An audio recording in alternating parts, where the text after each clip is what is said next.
Today we're going to go ahead and replace the boost pressure sensor here in this 2012 Chevy Cruze with a 1.4 liter turbocharged engine.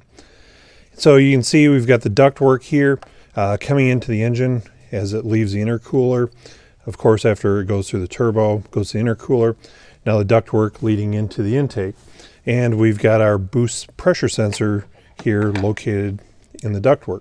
So we're going to go ahead and replace it. We actually installed a new turbo on this car.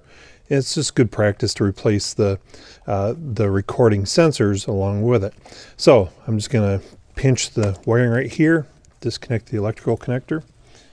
I will now take my T20 Torx bit and I'm going to remove the one hold down screw here.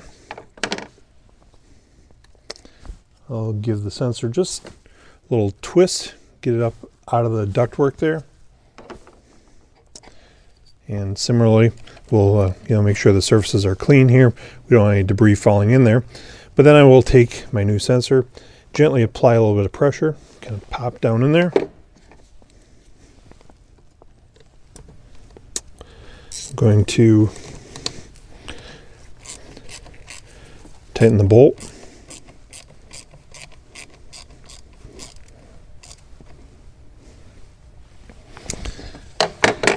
And then I will reconnect my electrical connector here. And just like that, we're all set. We've gone ahead and replaced the boost pressure sensor on this 2012 Chevy Cruze with a 1.4 liter turbocharged engine. Now, the only thing left is really to clear any trouble codes that may have been set previously with the old sensor and the old turbo. We want to verify the correct operation.